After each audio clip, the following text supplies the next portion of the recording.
on what I do them as good as I can. I can't hire a huge film, I can't spend $1.5 million, but I spend an awful lot of time, money, and effort in financing each one that I do. Then when I put them out, I charge whatever I have to charge for them. A lot of people are just jerks sometimes, Every once in a while you get people, well, if this is so important, why don't you just give it to everybody for free? Well, I will. Send me a check for $500,000 and I'll see that everybody gets one. It's not in your, everybody looks at what Alex does and they're like, oh, it's so free. But that's his business model. That's his business was designed to entice you with his videos, all of his videos that he puts out. And thank you, Alex, for putting those out there. But it's part of his business model to get you in. And then he has the other money. The other opportunity, that's all. Yeah, and like I say, my problem is simply that I spend the money, time, and effort and everything, put it out to accomplish A, but I can't do B next year if I don't charge some, at least get the money back that I put it to the next. Absolutely. That's how that is. Absolutely. And listen, all right, and talking about money, let me do this if you don't mind. Go ahead. It's all you. Let me tell everybody how to get one of my DVDs if you want. All right, my website, and we can do what you want to on the back side, but the website is BobFletcherInvestigations.com. This BobFletcherInvestigations.com. It's got my catalog and all that stuff. The only thing that I have at all are my own DVD investigations, things that Bob Fletcher, myself, was directly in the middle of. So it's as close to, in one way or another, as close to the horse's mouth that you can get. They were in either it's something in investigations I did on the behalf of the Senate or whatever the heck it was, et cetera. I testified before the Senate Intelligence Committee in '95, and they tried to punch holes in, most of the stuff I was doing, and that was their intent. But it didn't quite work out that way, and that's an interesting story too sometime. But let me do this for also, we have listeners, and I had forgotten about these people for a long time. We have a lot of folks that are not computer oriented, and they, and maybe they borrow it or do this or do that or have a friend or whatever, but are not involved with that. Now, I want to give my mailing address. If you want to drop me a note, ask for a catalog, a simple little one-page sheet that I send to you, and describes like what you would see if you were on the computer. And it's anybody, if you want to write me a note relative to anything, I can't necessarily get back to everybody, but it's Bob Fletcher, Post Office Box 216, Bayview, Idaho. That's Box 216, Bayview, and a sliding glass door. This was in Orlando, Florida. I was at that time selling recreational vehicles, motorhomes for Holiday Rambler Company. And a guy came in with a big, and I was literally, this was 87, so I was literally with the senators and congressmen on the phone and this and that, investigators back and forth from Washington and all that kind of stuff at that time. And this fella came in with a big station wagon, big old station wagon, did a slow, matter of fact, I have to preface this, 2 weeks earlier somebody had come in and our security people had to run him off because he was videotaping the entrance and the whole outlay, the layout of the building and everything. And, the entrance the security and the whole people ran him off.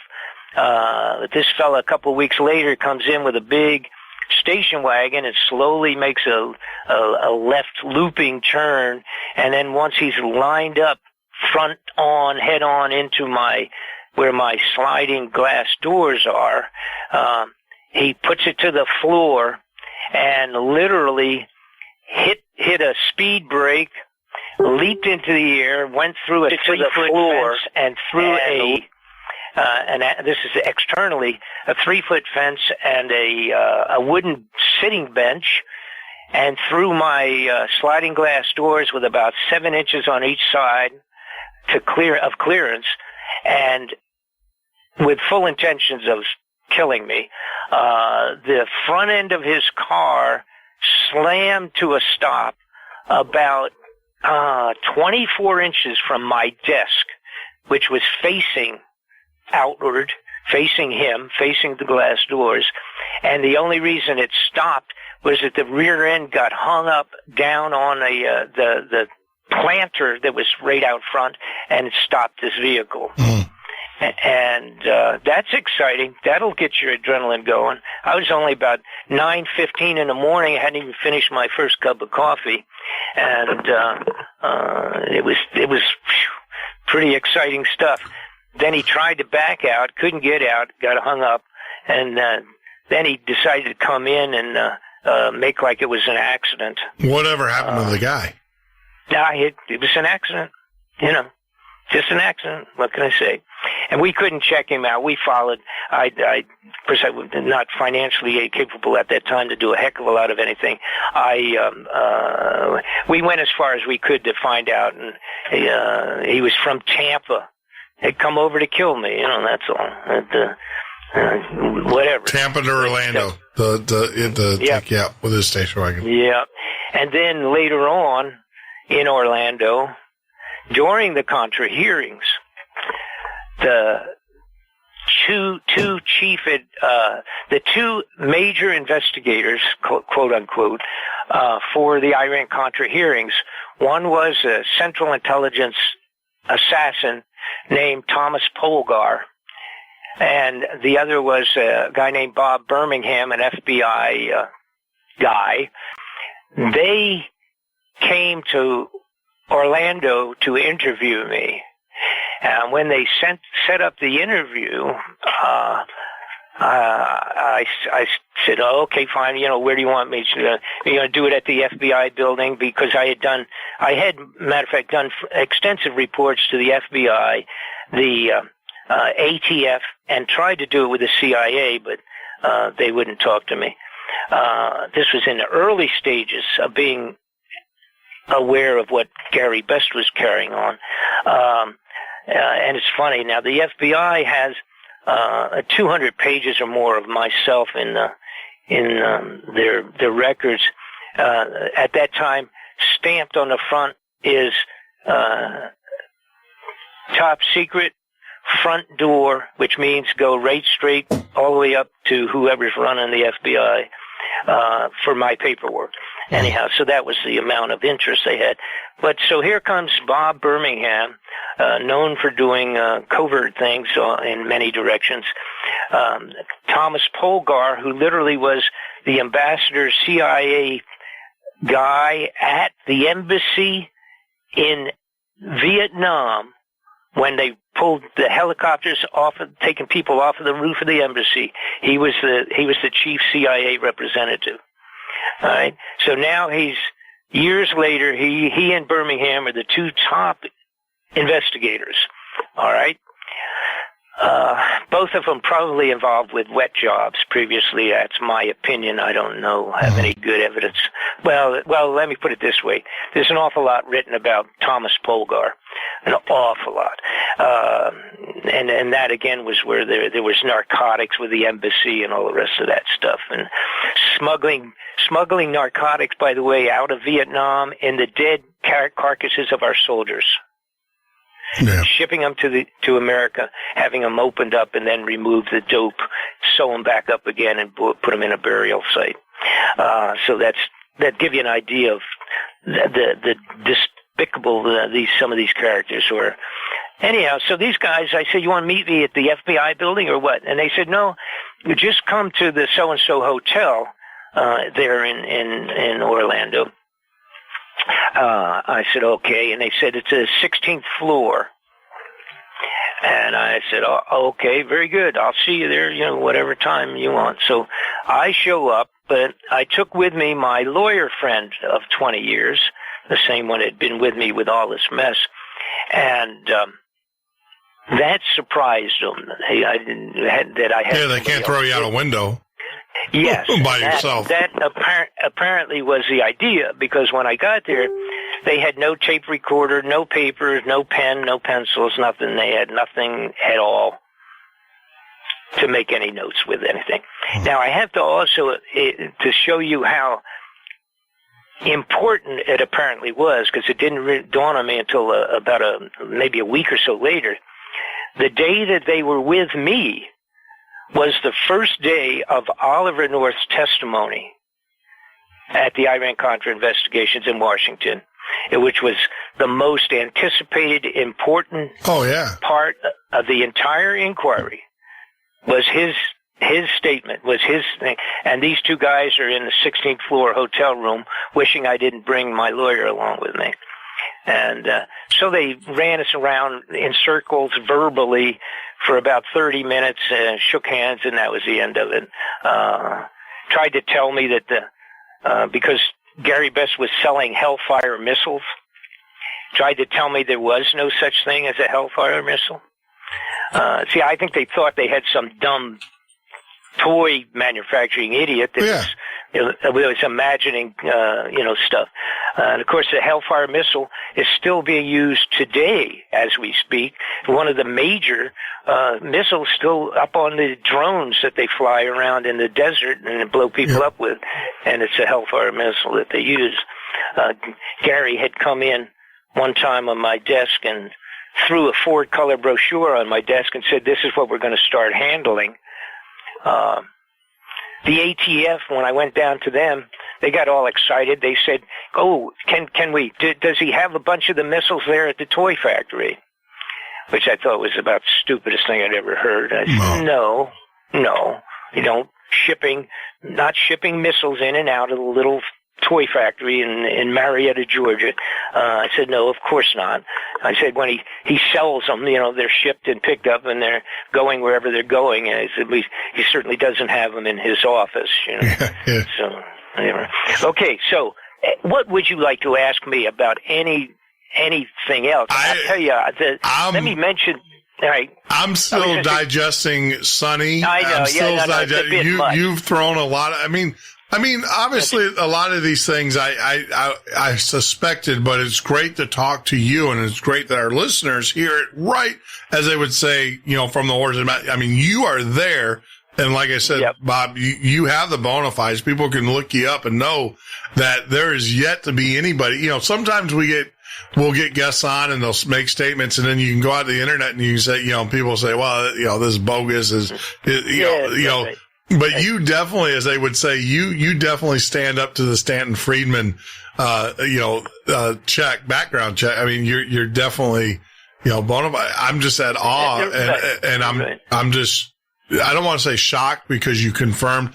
I am waiting. I want to see your 911, that comes out because as you said, what I think is, so you understand. I just think 911 was definitely, I don't think our government flew those planes into the building. I think our government knew they were going in the building, and like a government, they seized the opportunity to do exactly what you said. Even better than that, they did fly them in. Oh. And when you see it, I'm seriously, I can't wait. This is going to upset everybody's apple cart. Oh, I have way above what everybody would have imagined. Yeah. And the last DVD I did is relative to the potential incoming of Nibiru, which is Planet X, and whether that was a reality or not. Normally, I would never have gotten into that, because it's, that's kind of hokey stuff. Let me put it this way: if you don't know anything about it, it's okay. It's just kind of a hokey kind of sounding thing, And if you say, "Oh, wait a minute, Planet X," what's he doing? I would never put my name even on the idea of getting into that. I knew nothing about it except that when I started tracking billions and billions of dollars, as a matter of fact, with a T, trillions of disappeared money, somebody had brought it to my attention and said, "Hey, Bob, you got to look into this." And I'm used to chasing some some senator, congressman that's got ripped off $10 million. It's got a home in the Bahamas, or he has a huge bank account, but it's 10, 20, 30 million that he ripped out of some kind of projects and stuff. I'm used to doing that, and that's okay. But when you get into saying trillions disappeared out of the budget several times over a period of 10, 15 years, I got into it. I discovered the underground facilities, 103 of them that have been built by our government covert black ops, and how big they are and how many they are and how real they are, connected with maglev railroads between them, underground, 500 miles, and that type of thing. When I found it and all of the support that goes with it, I did the DVDs called Incoming, and that's on that's available, and that's it. DVD number 10. Yep. Oh, right. Okay. Now, and going all the way back and all the rest of that, and the people that I had interviewed and gotten the information and all the rest of that from, besides the fact that live videotapes of the underground facilities and stuff like that, which is, as a matter of fact, I have in there on the website. If you go to photographs or pictures, I'm not sure how we have it listed. It's photos. There's a whole bunch of great high definition of underground operations. Okay, but the that DVD, by the way, because I also pointed out that of things that were going to happen to the United States, or not to the United States, to the globe. And I put this out about 2 years ago. Then I pointed out, I said, this is what's going to happen. And all of those things that I predicted in there have happened. Okay? Our weather changes. The weather that you see today, that took place yesterday, is taking place today. All right? Those changes of these extraordinary storms and quakes and volcanic activity and all is related to this incoming of this ninth planet, if you will. Okay? Now, to give you an idea of how much interest there is in this DVD, all right, there's a single pod broadcast.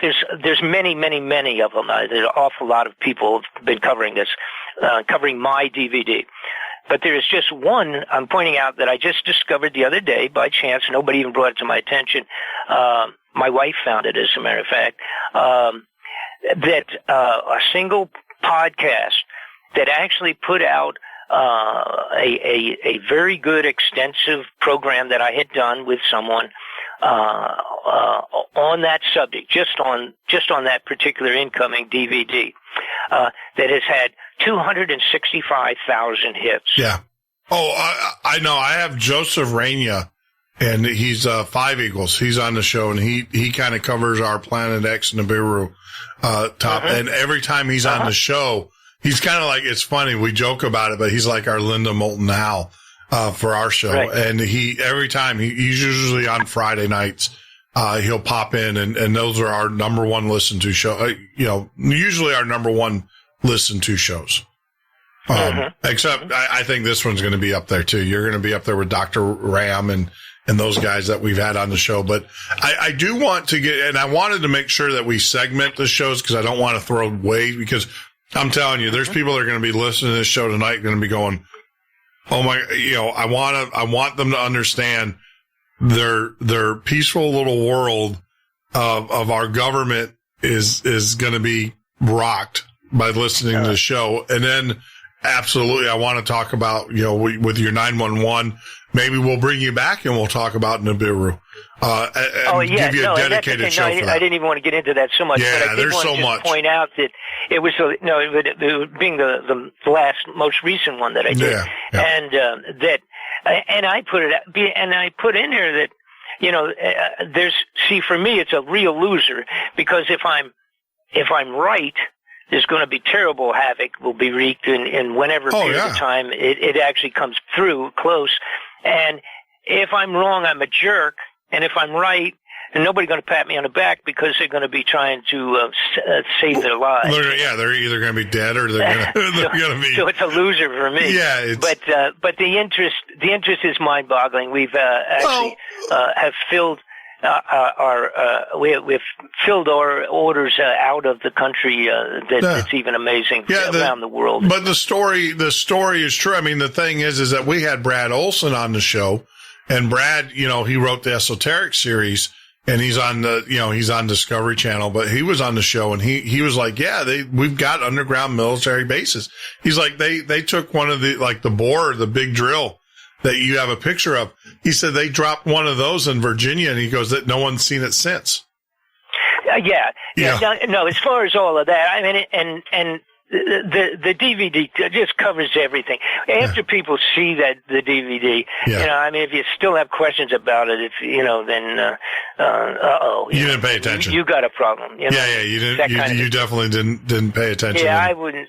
And I wouldn't have done it. Wouldn't have touched it with a 50-foot pole if it wasn't. I thought that was kind of weird. I was happily shocked, but when I saw it, I was like, well, wait a minute now, because you're known for your political exposés and calling out the political side, but then when you get into the bureau stuff, but I love the fact that you're in it because I know the quality of the production is going to be such. Like I say, the point that I got into was it had nothing to do with that. Somebody just said, hey, there's billions here.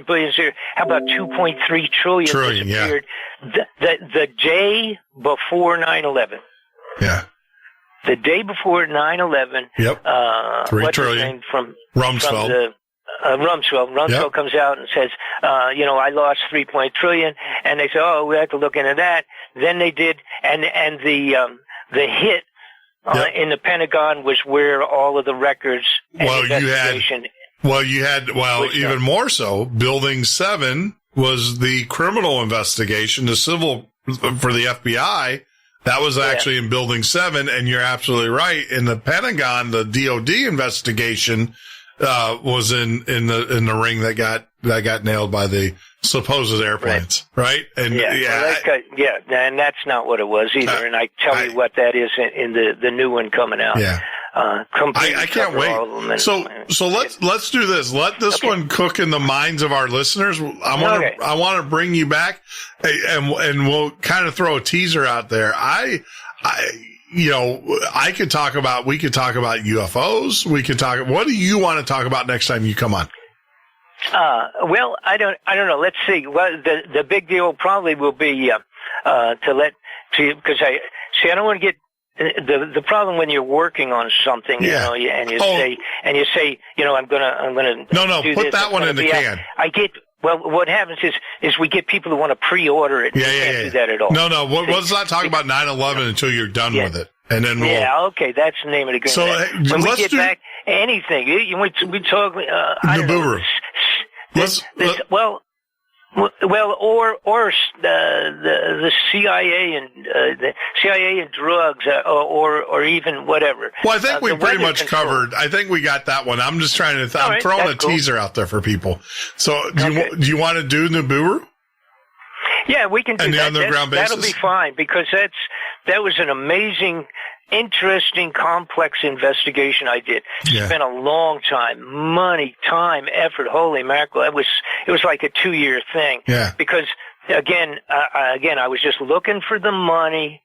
Then I remembered, all the way back in 94 and 95, I remembered receiving videos, which at that time was VHS or little cassette things and whatever, that people were sending me and saying, telling me, they were saying, hey, I'm a truck driver and I made a delivery in the middle of the desert where a trap door opened up and I drove down into the desert underground and it closed behind me and I went down and it was an entire city underground.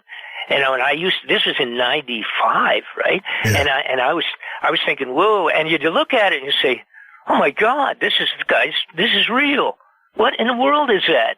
Wow. And I See, and I had all that in the back shelf here, in the cockles of my mind, but in my stored away on the shelf here, and a whole bunch of them, and then again looking for the vanishing of money, the money in giant amounts of money. I said, and then here's the big deal: finding that Russia, Europe, and Red China was doing the same thing. Yeah. You see? And I've gotten, which is wonderful. Whoa. I was able to get photos and videos, live tapes of all of that, all the information. And the Russians had even put out, that they were going to have in a year or two, they had programs financing. They were financing 5,000 underground facilities, and they talked about them. Then they had one that was big in a mountain that can handle like 50,000 people underground for 10 years. Well, they just announced, last week, Russia just had a nuclear war exercise with 40 million of its citizens. And the question that came out is, what are you going to do with 40 million people? And they're like, we got it covered. So, that's right. That's right. That's right. Yeah. Because everybody's like, well, right. it doesn't matter. You can have a drill all you want to. A nuclear warhead is a nuclear warhead. How are you going to protect yourself? And Russia's response was, don't worry, but we got it covered. Which they basically... Chinese have taken, they built brand new ones, the same as we have, and we took some of ours, like the old NORAD location.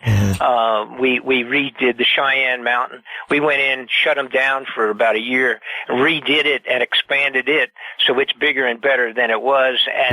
But they never moved the NORAD people back in. They just put them back into another military base, so that's another one that's been converted. But the Chinese, who for thousands of years, their old warriors, the old Chinese, I guess Mongolian warriors and that type of thing, had thousands of miles of tunnels underground and used to fight entire wars for hundreds of years, coming out of these tunnels and doing their attacks and then running back into the tunnels, like moles. Well, they've taken several of those, many of them, and converted them into underground facilities. The Chinese, the European, and the Russians and the Americans have all been doing the same thing. So that was why when I got into doing this, the investigations, before I even decided that I would do a DVD on it, and by the way, it's 2 discs. It's a double disc. It's 4 hours of information. But before I finally said, okay, I've got to do it, I had discovered all these things, all the documentation. Our government, a couple of years ago, had taken like 90% of the production of the dry foods, survival foods, and had contracted and bought all of it coming out of the biggest factories that are in the world to put stuff underground. I have, I got the paperwork. I got the documentation on it, and where they did it, when they did it, what they did, pictures of it. Well, I've heard and all the rest. I've heard it. They're stockpiling ammunition. They're stockpiling food. You heard some of the food distributors that came out and said, "Look, we're not selling to the government anymore. We're going to be selling to you, the people." But that's only because the government got all they need. Well, probably didn't pay their bill. But the right. Anyhow, those things, and speaking with people that had been studying this thing way before me. I'm not an astronomer, but I quasi become one, I guess. But one of the things that I mentioned in the DVD is that I said all of the planets in our solar system has been changing. The orbits have been affected. Temperatures have been affected.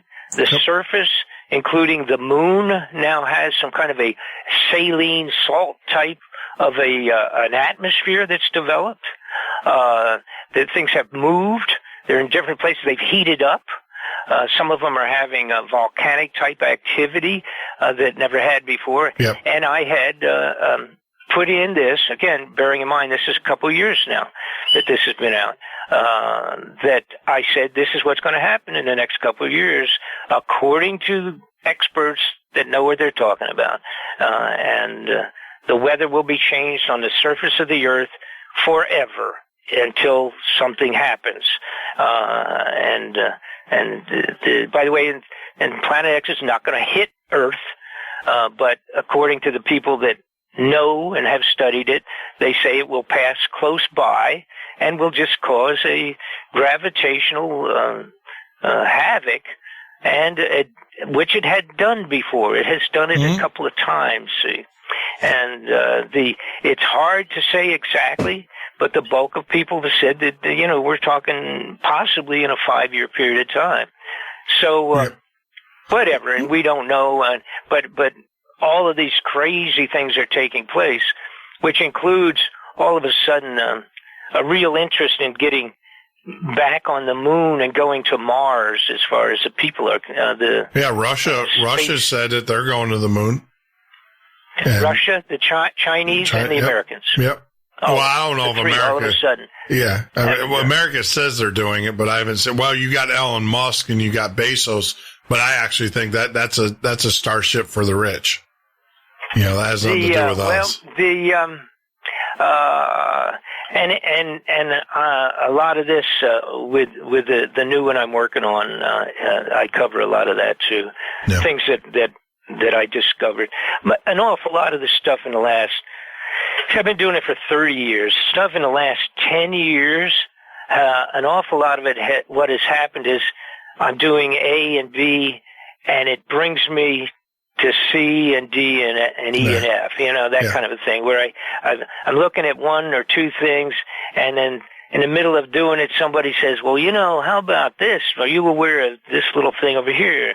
And I say, well, wait a minute, that left hand fits with the right hand over here. Yeah. And then all of a sudden, things that you were thinking last week, you got the answers to them, Yeah. Well, I mean,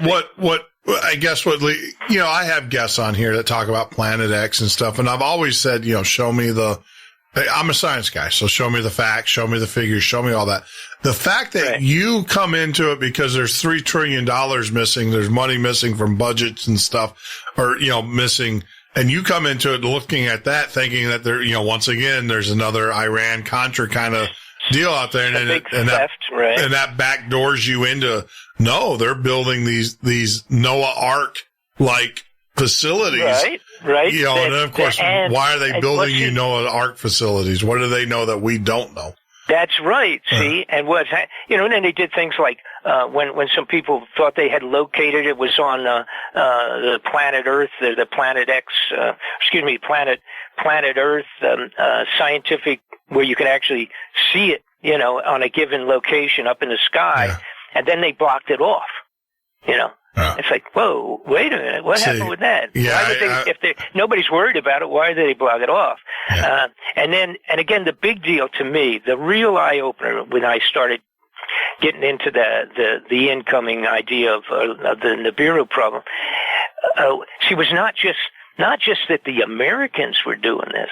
Mm-hmm. All of a sudden, I said, whoa, wait a minute. Every major nation that has the capabilities is going underground enough to cover their, I refer to them, the elite upper crust of each of these nations, enough room for them, maybe room for some extra people, the public, but all of a sudden people around the whole globe are doing it. Then you have to back away again, see, and you move away from your pad and pencil, and you say, well, wait a minute, what the heck would cause everybody to stop repairing the bridges and the roadways and the water pumps and things and put that money into underground facilities? What is it that's bothering the whole global elite to do that? And the answer was this potential incoming of this foreign body. And then I find out that there's which also is part of what led me into the new one that I'm working on right now. Part of it led me that way, is the fact that, I'm losing my train of thought here. I must be getting tired. Anyhow, not only that not only that everybody around the globe was doing it, but then I found out that we have what's been reasonably secret, extraordinary programs where they've been practicing how to stop or eliminate or move incoming unknown celestial bodies. And when we start getting one that's close enough, and, unfortunately, it's hard to imagine for people that haven't looked at this or thought about it too much, something as the size of, if we have a meteoric kind of an impact, not just passing close, but if you have a meteoric kind of an impact that's the size of New York City, or even a half of New York City, 2 miles across, something that's only 2 or 7 miles across can cause the end of the earth as we know it.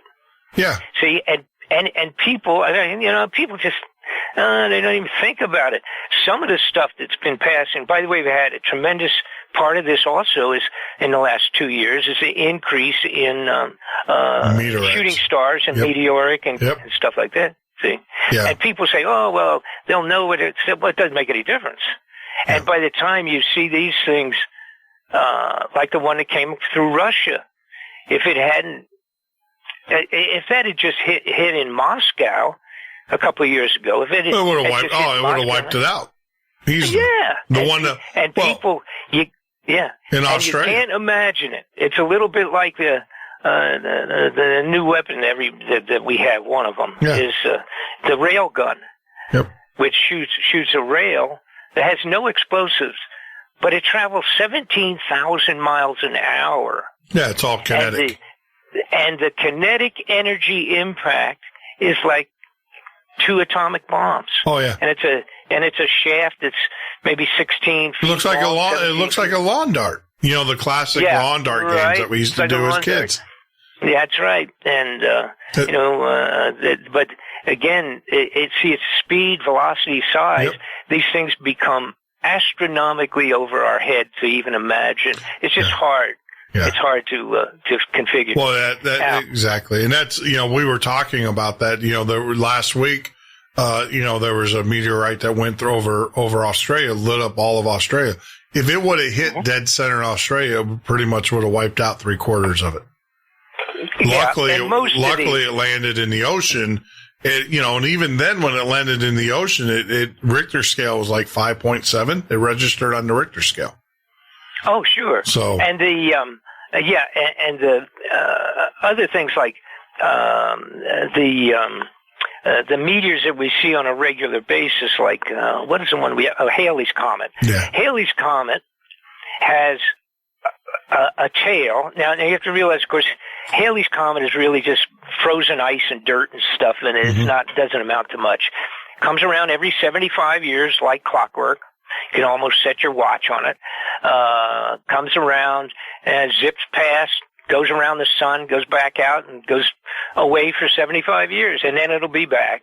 They had one they found the other day, I didn't say the other day, a couple of years ago, was that had a 4,000, I think it was 4,200 year. They never knew it existed.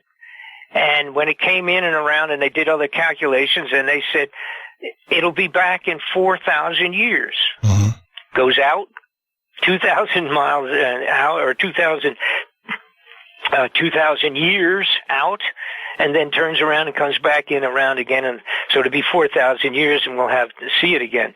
And that was about, 7, 8 years ago when I saw it. I don't have the name off the top of my head, but I do have it in my the DVD incoming. But Halley's Comet, for example, has a tail of debris that's 24 million miles, if I remember correctly, off the top of my head. See, these are figures you can't imagine. So then you get talking about something like near Nibiru, which will have the same kind of a thing, except the tail dragging around behind it, and theoretically it's believed to have 2 or 3 moons that comes with it. Mm-hmm. It's like its own little system, all right? And it's theoretically, again, supposedly 5 to 7 times the size of Earth.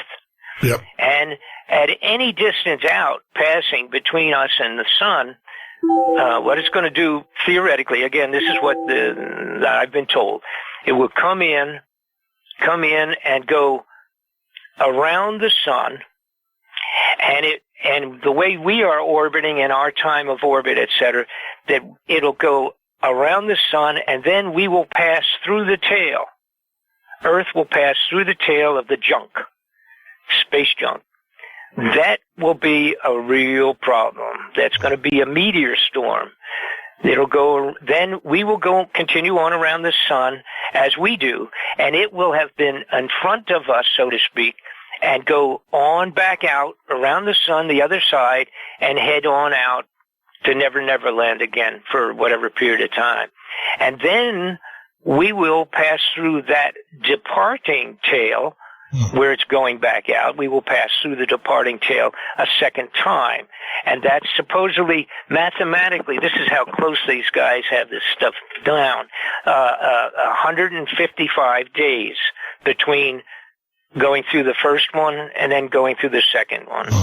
And discounting things like electromagnetic impulses and the gravitational potential of yanking the water out of the seabeds and things of that sort, which is what is anticipated, because the feeling is, and the belief going back thousands of years, is that this was Noah's flood, that this was what dragged the water across the entire globe, so to speak, when it came around. And of course, yesterday and this afternoon, this evening, you're going to watch Jacksonville and the North Carolina, South Carolina, and see how badly that storm does what it does. Yeah. And by the way, I have another a DVD that I testified it was brought up during the testimony with the United States Senate Intelligence Committee in 1995, where one of the foolish senators asked me about weather control. He thought that was weather kind control. Of silly. Yeah, well. Yeah, and that was on the floor of the U.S. Senate. Didn't they shut HAARP down, though? Excuse me? Didn't they just shut HAARP down? They turned it off. Oh, yeah, but that's good. They don't need it. They don't need it. And the weather control, that was part of it. And but it's not anymore. They don't need it anymore. Yeah. But it is an electromagnetic, not magnet's not the right word. It is an electronic means of heating water and the atmosphere. Yeah. To control, create, or generate, or expand weather. Now, this jerk, and I say jerk, I guess I shouldn't say that, uninformed senator who'd been there for actually wasn't. The truth was he was making like he thought it was silly, but he knew all about it, okay, asking me about the weather control. One of the senators, and I can't even think of his name right now, many years ago, had stated on the floor of the Senate that the worst thing in the world in the future, coming up in just a few years, was going to be the potential of weather wars.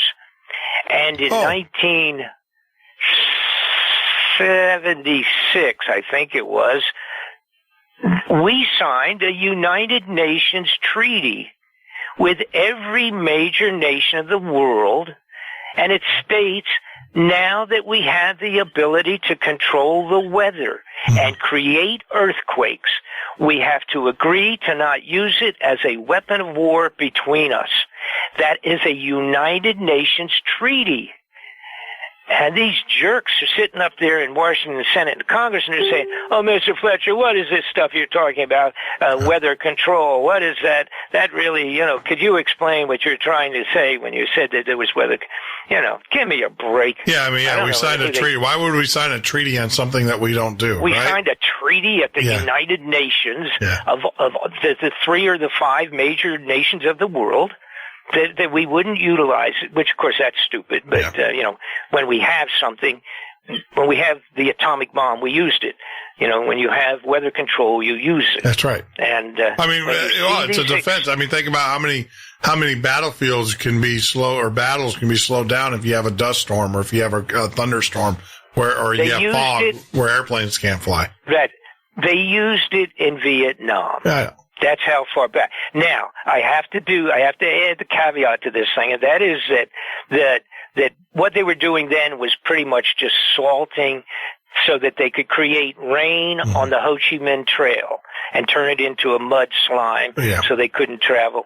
That was during the Vietnam War, but it was still weather control.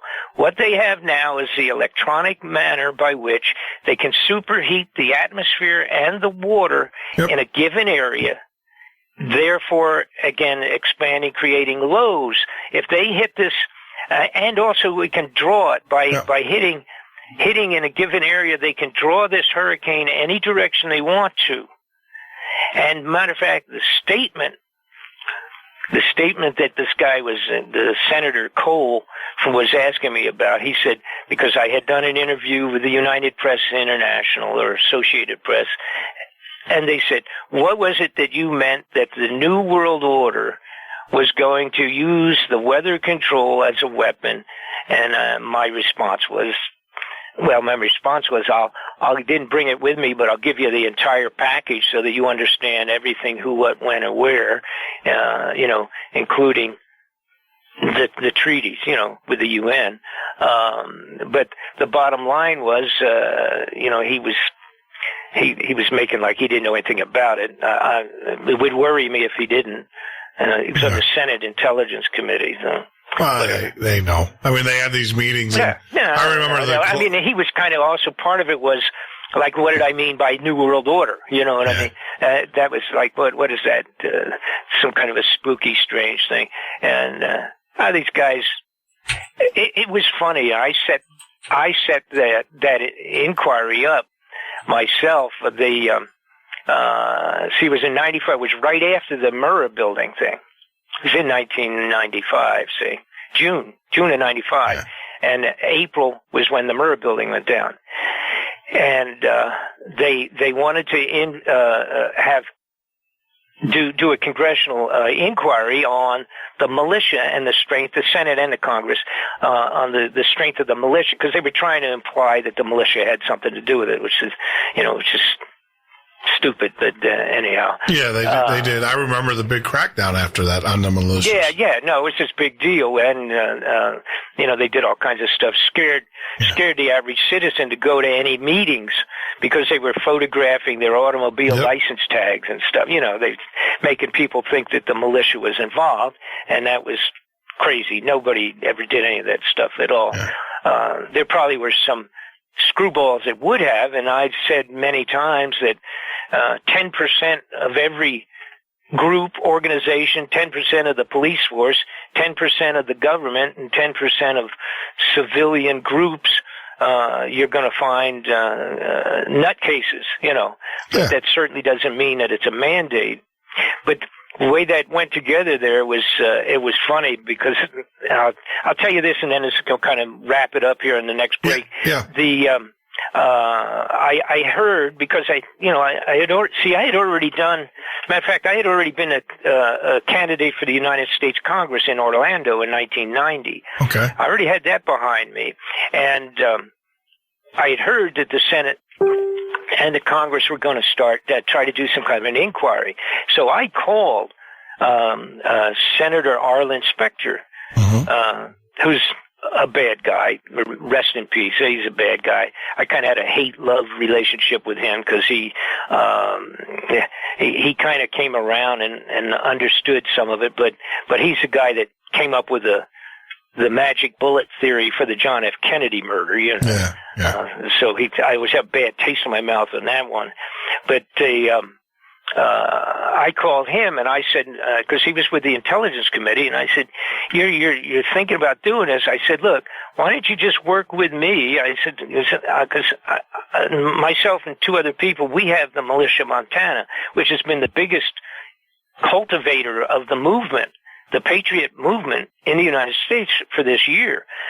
So why don't you let me do this? I can get 3 or 4 of the leaders of all the other important militias, and we'll come in and talk to you. We'll be glad to do it. See? Yeah. And I know he was and he didn't know me, and I know he was laughing up his sleeve. He's thinking, oh boy, I got this jerk. I'm going to get these 3 or 4 of these guys in, and we'll just bulldozer right over these guys. See?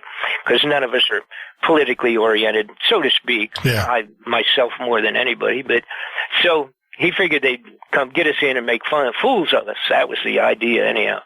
And one of them was a fellow named J.J. Johnson, a good friend out of, I think he was in Ohio.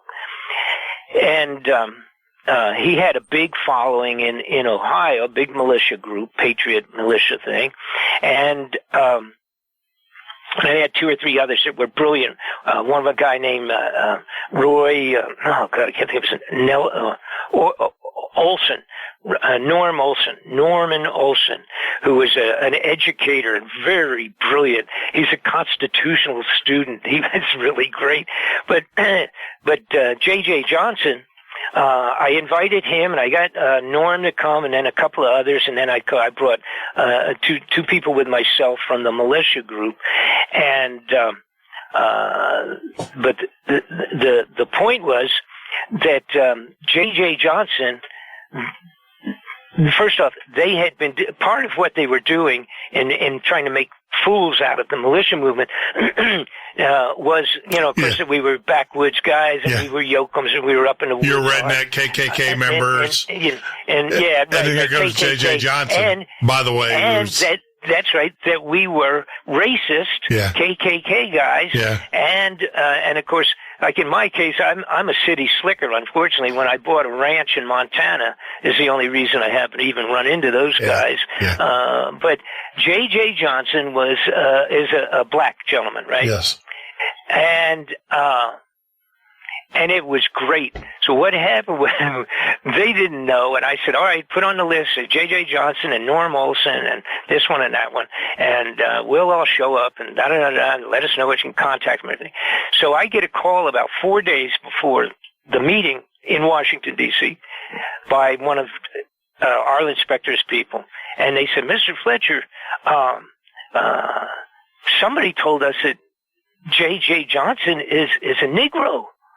And I said, well, that's right. Yeah, sure he is. Of course he is. He's been that way ever since he was born. Since he was born, ever since he was born. I said, so what's your problem? I said, Louis, do you want me to call him and tell him not to come because he's black? That's what I asked the senator, the senator's office. I said, you want me to tell him not to come because he's black, or what's the problem? Do you have a problem with that? They said, no, but we didn't think you had it. I said, of course we do. I said, we got, 1,000 black people that are involved with it. And JJ was good, very astute. And he sat there and he said that he was getting tired of reading in newspapers that he was a racist. And he was, Didn't he go to Harvard? No, but he was educated. Yeah. He was well educated. Even someplace, but not Harvard. But anyhow, it was funny because that was the truth. See, everybody had been writing that all these patriot militia groups were these Nazi, anti-racist, anti-Semitic, and all the rest of that, and they love to do that Semitics thing, the Nazi thing, and I know one of them. I don't know who it was, but somebody asked about it, and I had made the statement. Well, they want to keep us apart. They do, because they know that if we join together, we all come together and we realize the BS that's going on, and then they won't be able to stop us. Right now, we're fighting amongst each other. You can't imagine in your wildest dreams. With the militia Montana was in a little tiny town. The nucleus was 2 brothers and a nephew, and Bob Fletcher. And when I joined, they'd kind of have their own little thing going, because they, again, like everybody in that whole Patriot movement, almost every one of them had been like Aaron Rousseau. They had been taken advantage of by the IRS or some stupid police action or something that was wrong, and so they had gathered up and got little groups together. And the numbers, we even had Patriot groups, they called themselves militia, that were all women over 70 years old, for crying out loud. You know, I mean, we had this extraordinary spread of people across. But the point was the post office, where the mail came in, was at this little town.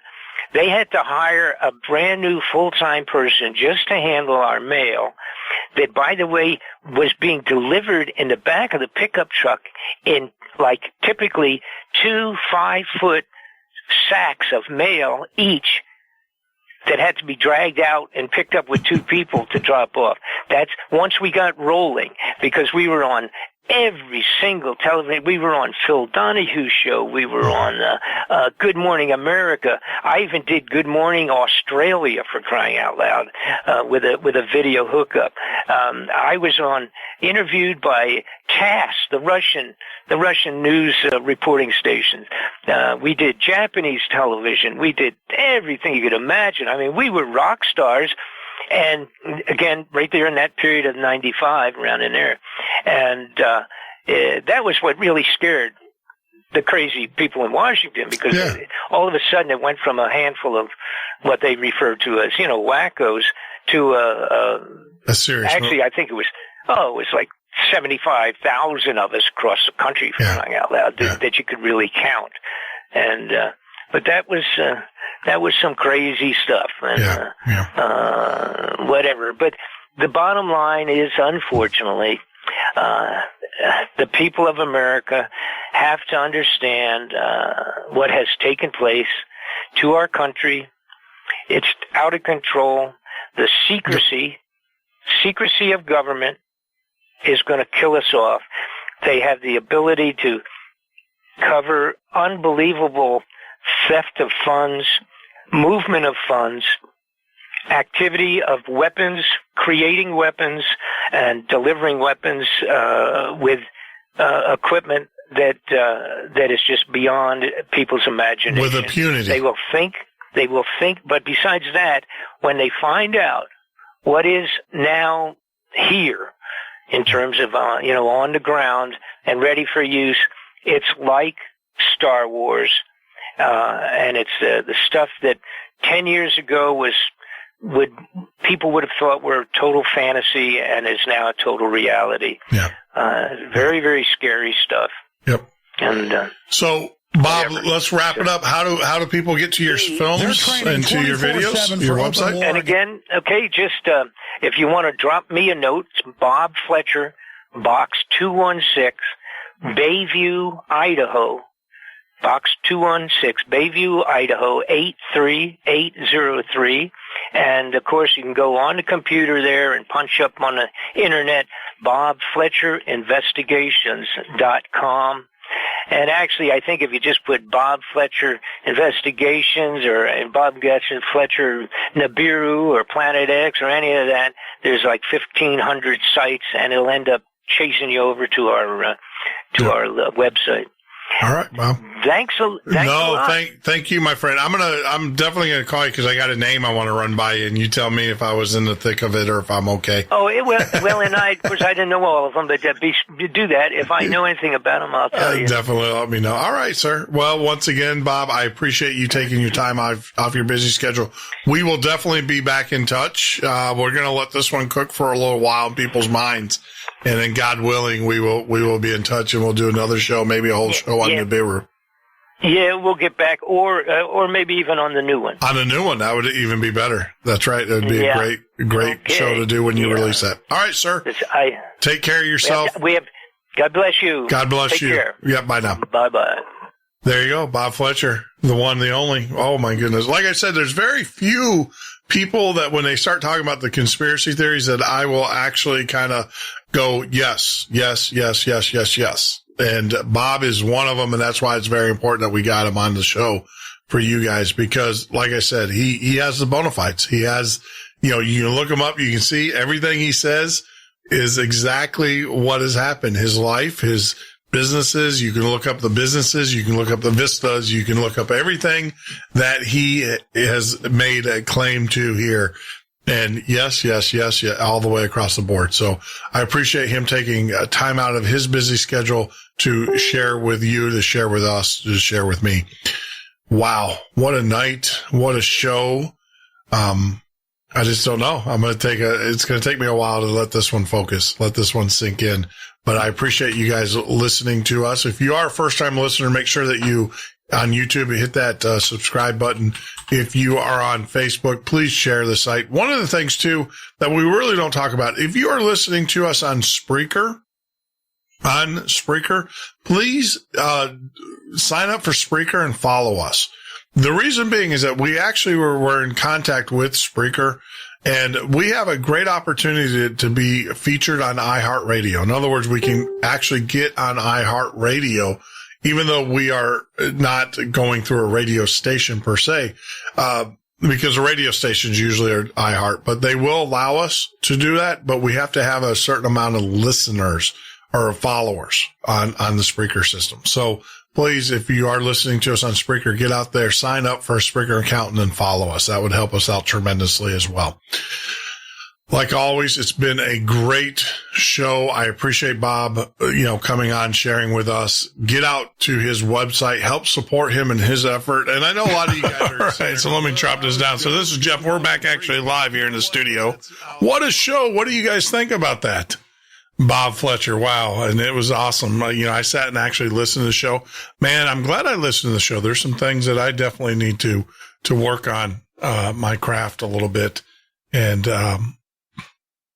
so, we don't actually, as a broadcaster, we sometimes don't have the opportunity to listen, especially when you do a 4-hour show every night, because we spend 4 hours doing the show. We spend another 6 hours prepping for the show and getting ready for the next set of shows that are coming down the pipe and everything. So, wow, what a show. I thoroughly enjoyed that, being a listener for once and everything. You guys tell me what you think.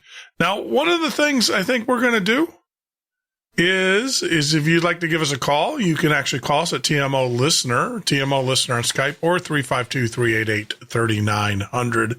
That's 352-388-3900. The Skype line is open and ready for you. Yes, this is live. It is actually Tuesday, October 18th, to prove to you guys that it is live. For some of you guys, it might not be quite Tuesday yet, those on the Pacific Coast and everything. But yeah, this is live. I took back over the feed. Yeah, I was here. I was listening to the show. I did the show when I was in such amazement over the show. And there's a couple things that, like I said, I'm glad I listened to the show, because there's some things that I need to fix, i.e. the chair. I hear the popping in the background when I do this. So the chair is gone. Well, not gone yet. It will be gone and everything. But if you'd like to give us a call, we do have the phone lines set up at 352-388-3900. I will keep those open here for a few minutes. Questions, I might be able to answer them for you, because like I said, we had a lot of external conversations. And yes, I did see, John, I did see the Sade link. I appreciate that. Possums, welcome. John, of course, lasers in the jungle. That's pretty cool. Yeah, that's a feature that we use. Actually, that's a tool that we use to level our audio. If you notice, my audio and his audio was pretty much level. So that's a tool that we use to do that. And one of the things, you might want to check yourself and everything have it. Yeah. Yeah. There's a keyword. We'll get there. But, no, I took a lot of notes. I was listening to the show and I definitely took a lot of notes on the broadcast. Some things that I need to clean up. But the other part, the other part is like I said, is that we use a product that, and I'm going to put some videos together to show people how to do podcasts, how to use some of this technology so they can, use the same technology that we use, because it's all about, it's not a competition. A lot of people view this as a competition. My show's going to be this or my show's going to, it's not like that for me. You either like my show or you don't. If you can find someone else, as long as you're getting awake, that's all I care about. As long as you're awoken to that. Better than, yeah. Yeah. I mean, those are called filler words. I've gotten pretty lazy about that lately. I'm going, good luck in finding, right? And it's just amazing. And that just lets me know that, he's onto something. And I like the way in which he starts his investigation, like the whole Nibiru, as you guys heard in that conversation, which actually shocked me because I didn't know we were going to go there. Had no idea. No idea whatsoever. And the fact that, the $3.2 billion that was missing from the Pentagon, he was looking for the missing money, and that led him to these arcs, these underground caverns and these underground facilities that our government is building. And of course, the next question arises, why are we building all these buildings? Why doesn't the American people know about it? Why do the Russian people have their facilities that can hold 40 million Russian people, but yet we in America, we have no idea? We don't know these things exist. And actually, if you go up to some of these places, you'll get shot. So it is amazing. And, that story just evolved. And that's the nature of this show. Very conversational. I've always said, let's start the conversation and see where it leads us. And then it will be pretty cool. That was not a planned conversation about Planet X and such. So enjoyed the show. Enjoyed being able to actually get some work done with this, guys. Yeah. I think this is one of the top ones we've done. We've done some pretty good ones. This is up there. It just goes to show you what our government, I'm responding to Possum 1010 in the chat room here on YouTube. If you want to join us on YouTube, just go to youtube.com and type in The Midnight Ocean. We're the first site that will pop up there. And you just click on us, you can follow us, and you can subscribe to us. And we deeply appreciate it if you guys did that. One of the cool things, too, guys, is that we've actually hit our mark. And we're going to be you're going to hear some things down the road that will help us sponsor. We got some pretty big sponsors for the show. It's amazing. It is utterly amazing. We have some huge sponsors. Now, I promise you this. I am not going to pepper you. Our clock is always going to remain our clock. We're going to give as much time as we can to our guests to talk, and that's going to be the 25 minutes at the top of the hour, right? We're not going to change the clocks. The advertising music, that's a 4-minute break. That is actually a break. We're not going to fill that with advertising either. At this time. I just said at this time. But no, we're not. What we're going to be doing is we have a lot of sponsorships coming in. We will have different companies who actually buy into our message, which is awesome. I've had long discussions with the owners and marketing people, and they are awake as well. So I can tell you that these companies that we're going to be talking about and products and services that we use, and every one of these companies, we use their products and services that we talk about is going to be just that. But it's not going to be advertised. It's not going to be like what you think it is. It's not, our show's not going to become riddled with advertising. But what we will do is that we'll mention, hey, we use XYZ product. Take a look at it. Go out to our website. There's a link. Take a look if you're interested. So don't worry. But the things are that we are, growing. We are in a position in which we can monetize our show. And thank you. Thank you. Now we need to get the listeners, which is really crazy. Let me tell you a story. When I did my older show, I had a vast amount of listeners, a vast amount more listeners than I have now.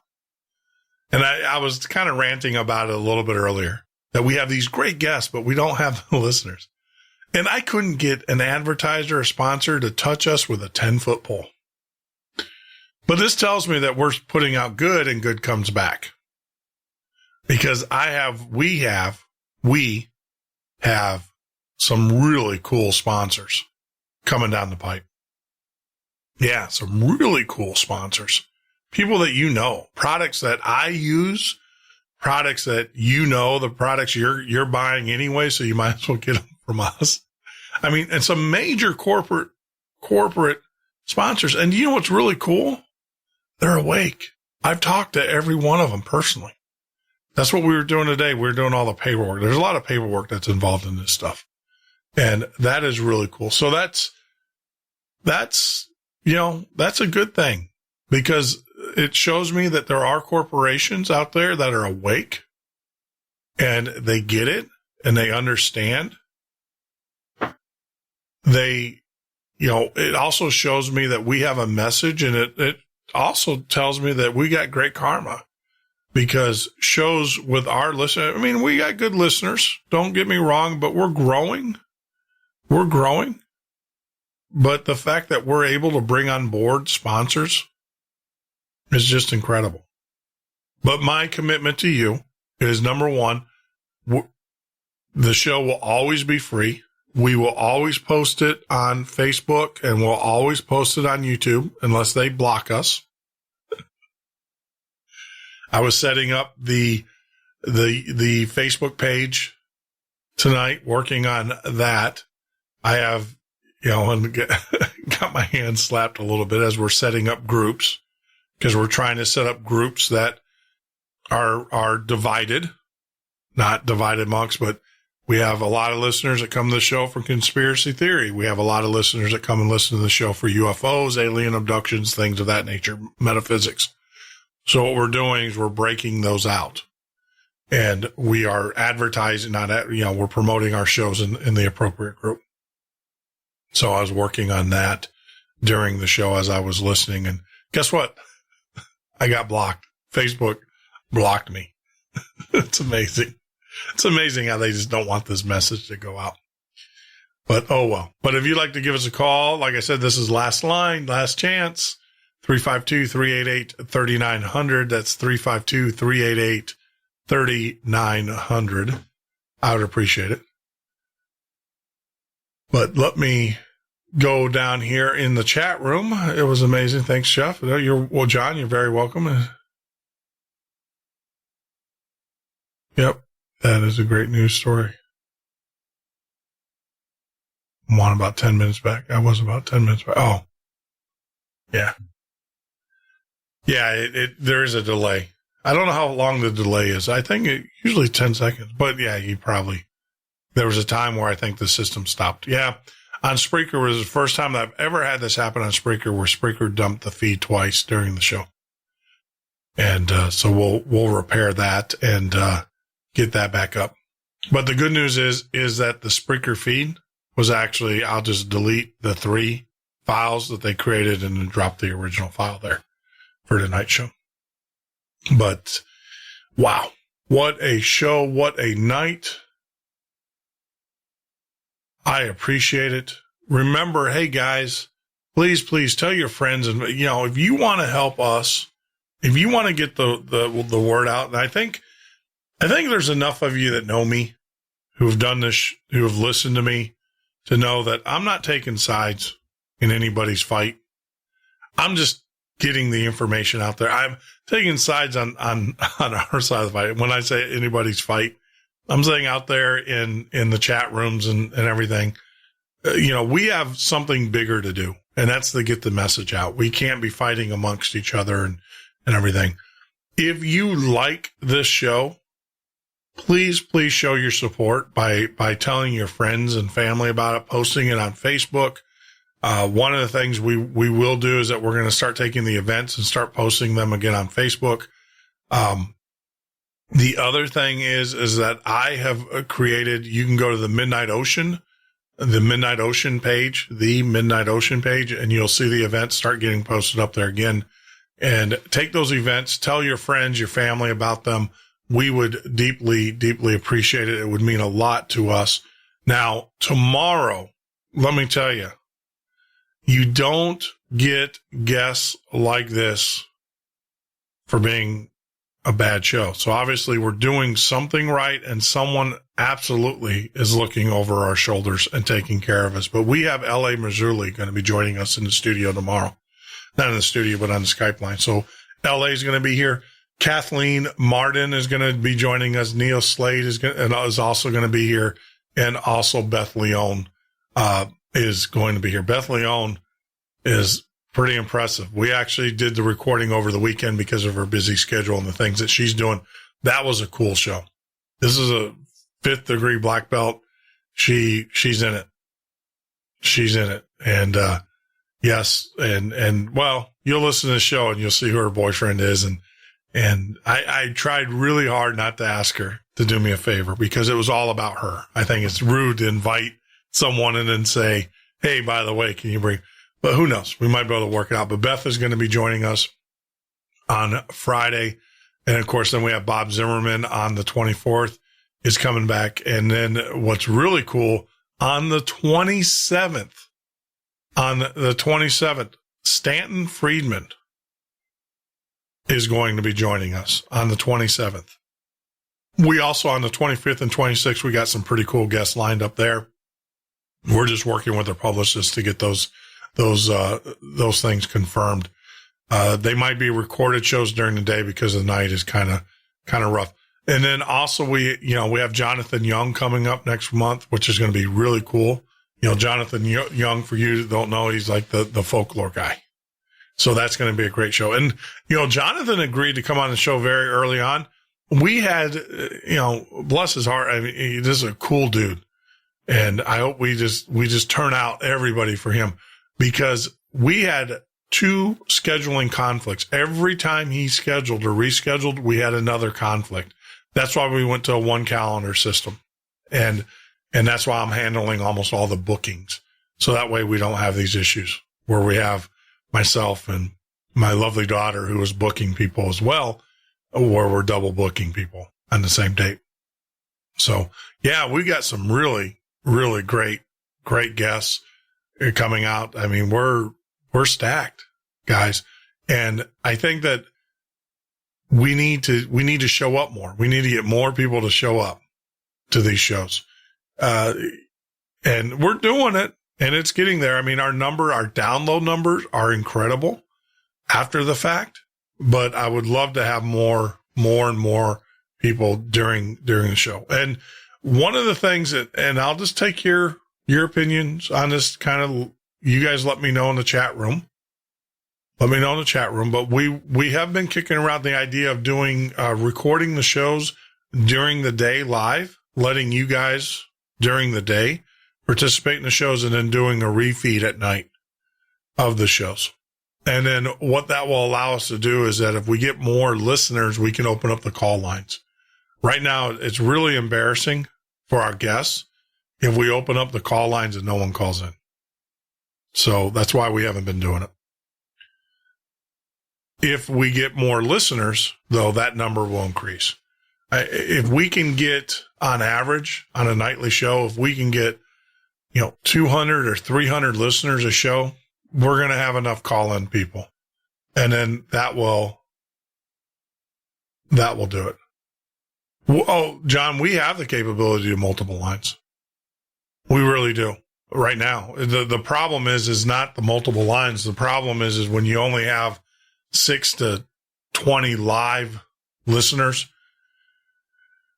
it gets pretty embarrassing. The numbers, I've been doing radio for a while, so I know what the numbers are. We got to get up to about 100 listeners a show. I mean, live listeners. I mean, we hit the numbers after downloads. And like I said, 80% of our listeners, 80% of the people that listen at tomorrow. They'll download the show. and take it with them to work or whatever, which is cool. We appreciate that. So we need to get our life. So what we're thinking about doing is possibly shifting the show during the daytime, allowing people, more listeners at work and wherever, allowing people to call in during the day and just doing a refeed at night. And of course, the, midnight listeners will have access to that. And you guys let me know what you think. I know another show that does that. They record, a very popular show. They record during the day. They don't have any callers. I think that 80 or 50% of the show ought to be callers. And that's what made my mentor show so great, was the callers. I really enjoy you guys calling. That's why I throw that number out there, 352-388-3900, because I love talking to you guys. So, but let me know. Let me know what works for you. Well, if there's no takers, on the phone lines, there's no takers on the phone lines. I think we've gone over. That was a great show, outstanding show. Bob Fletcher, get out to his website, Bob Fletcher Investigates. Great audios, DVDs. The DVD of where they have the ledger, that is true. I mean, without breaking copyright laws and stuff, that is, I haven't watched the Sonny investigation yet because I just haven't had time. I think I'm going to watch it this weekend with my in-laws. But I will tell you this, that where they show the ledger, yeah, you do see it. And it's pretty disturbing. And there are some people in there, i.e. Secretary of State, that are in that ledger, I suspect. And I suspect that there's some other people in there too. I think Mr. Trump called one of them a coward. Or not a coward, but not a hero. I wonder who we're talking about there. But hey, it is what it is. And these individuals, like I said, I don't know if they knowingly participated in the drug trade, but they definitely benefited from it. And that ledger is just, it's amazing. It is utterly amazing what's in that, on that video. Well, once again, I just want to say, hey, thank you for joining us tonight. Hang out tomorrow because L.A. Marzulli is going to join us. That's going to be a great show, isn't it? Get your questions lined up for that one. Send them to me. You can, have them ready in the chat room for LA. I would love, there would be nothing but would make me happier than to have you guys line up the door with questions for our guest tomorrow, LA. And then, of course, Kathleen is going to be joining us as well. She's co-author with Stanton Friedman on a few of the books. So, wow, what a night. I would appreciate it. You guys have a great rest of the evening, and God bless you. And as always, as you guys always know, we always end the show with our good friend Ed Roman. I got to give Ed a call. I don't think he won the Indie Artist of the Year. I got to give him not a condolence call. Ed's the type of guy that you don't have to give a condolence call to because it's all good, as he would say, Mon. It's all good, Mon. Give Ed a call, though. I miss my friend. He's a cool dude, cool cat. And also Manu. Hey, talk about Manu Itarami. If you guys have not done so already, get out to the site. The only banner ad that you're going to see on our front page is the circuit. The only banner ad. The only ads that we'll put out there are ads for like non-for-profit kind of things. And so get out to our website, The Midnight Ocean, click on the circuit. If you donate whatever you can, that would be awesome. If you don't donate, that's cool too. We all understand, but get out there and take a look at the videos that they're producing. It is funny stuff. It's awesome. Get out there and support my buddy, Manu Itarami, and, don't make me look like a knucklehead. He's a good friend. So, help support him. At least I can say, man, I delivered you a few hundred people, that looked at your site. Don't make me a schmo stuff. But you guys, I just want to tell everybody, be good. And more importantly, if you can be anything, of course, be love. And within 30 days we had started. Where's that coming from? A good deal of it we had at least initiated. But within that period of time, the country of Liberia was overthrown.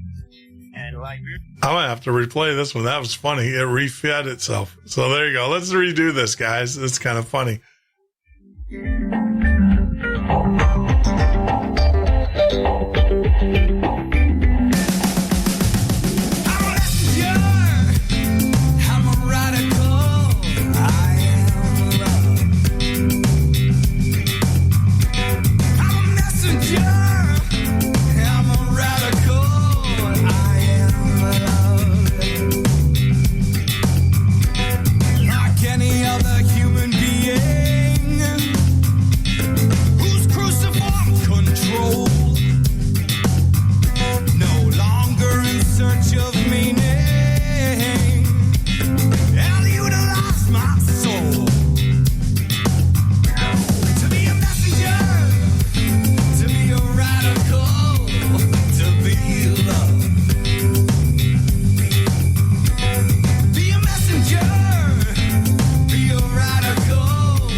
With Jeff Norton on the Paranormal State Radio Network.